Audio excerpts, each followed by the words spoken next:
नमस्कार। ये है फलक की कहानियों का अद्भुत संसार। किस्सा कहानी, कहानियाँ जिनमें हम लिखते हैं खुद को। मैं हूँ डॉक्टर रत्ना मानिक और प्रस्तुत कर रही हूँ अपनी लिखी कहानी जिसका शीर्षक है भेंट। चारों ओर चुनावी प्रचार जोर पकड़ता जा रहा था।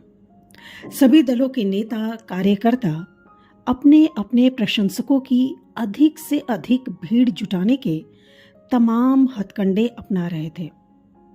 शहर तो शहर, गांव के छोटे से कस्बे तक कार्यकर्ता वोटरों को लुभाने की सेंधमारी तेज चला रहे थे। शहर और गांव की दीवारें रंग बिरंगे पोस्टरों से जैसे पट गई थीं। पोस्टर का हर चेहरा विनम्रता और सत्यता की मूरत नजर आ रहा था। कहीं रिक्शे गाड़ी से प्रचार हो रहा था, कहीं जनता जनार्दन की झोपड़ियों में जमीन पर बैठकर उनके साथ रोटी प्याज अचार खाकर उनके भोलेपन को खरीदने की कोशिश की जा रही थी। ये मेरा गांव है, आप सभी मेरे अपने हैं। आपकी चिंता, आपकी परवाह मैं न करूंगा तो और कौन करेगा। बहुत जल्द इस गांव में सरकारी विद्यालय और दवाखाना बनेंगे। युवाओं को नौकरी के लिए अब शहरों की खाक नहीं छाननी पड़ेगी। किसानों को खेती की अच्छी सुविधाएं और सस्ते दामों पर अच्छे बीज मुहैया करवाए जाएंगे। विजयी होते ही मैं इस गांव की काया पलट कर दूंगा। मैंने अस्पताल बनवाकर अपना पिछला वायदा भी निभाया है। नेताजी माइक पर एक के बाद एक वायदों के पासे बड़ी चतुराई से फेंक रहे थे।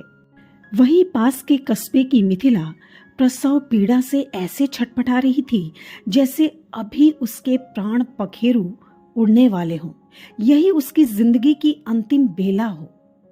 दाई ने देखा तो उसने हाथ खड़े कर दिए, कहा, बचवा उलट गइल बा, बड़ डॉक्टर के पास ले जाई सभे। उस कस्बे में 5 वर्षों से सिर्फ अस्पताल का जर्जर ढांचा भर तैयार हुआ था। बाकी सुविधाएं तो गधे के सिर से सिंग की तरह गायब ही थीं। सोच विचार कर घर वालों ने आनन फानन में एक टूटी चारपाई पर उसे अस्पताल ले जाने की व्यवस्था की। चीखते चीखते मिथिला का गला जैसे सूखने लगा था। जेठ का सूरज जैसे उन सबके हौसले को भस्म कर देने पर आमादा था। चारपाई के 4 पायों को संभाले 4 लोगों के नंगे पांव तवे सी गर्म धरती से झुलसते जा रहे थे। किंतु अगले ही क्षण मिथिला की दर्द भरी चीख उनके पैरों की गति बढ़ा देती थी। थोड़ी ही देर में उन लोगों ने गौर किया कि मिथिला की चीख अचानक बंद हो गई है। छांव देखकर उन लोगों ने कंधे पर से चारपाई एक जगह उतारी। पर ये क्या? चारों पुरुष आंखें, जिनमें से एक जोड़ी मिथिला के पति की भी आंखें थीं, विस्मय से फैलती चली गई। मिथिला का पति वहीं बैठकर सिर पीटने लगा। हे भगवान, ये तूने क्या कर दिया? तू इतना कठोर कैसे हो सकता है भगवान? तू भी हम गरीबों पर ही कहर बरपाता है। ये बेचारी दर्द से चीखती रही, पर तुम्हारे दरबार के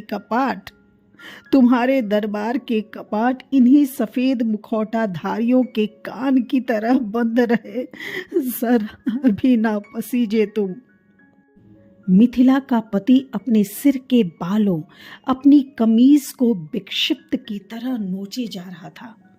और मिथिला तो अब सुकून से सो रही थी, किंतु उसके चेहरे पर पसीने की बूंदों के साथ पीड़ा की गहरी रेखाएं मुंह फाड़े अवश्य उसके असहनीय दर्द की गवाह बन गई थीं।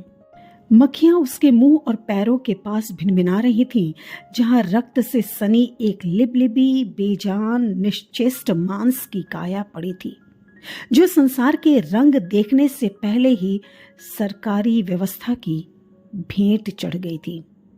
अभी आप सुन रहे थे मेरी यानी डॉक्टर रत्ना मानिक की आवाज़ में मेरी ही लिखी रचना कहानी जिसका शीर्षक था भेंट। बहुत शुक्रिया।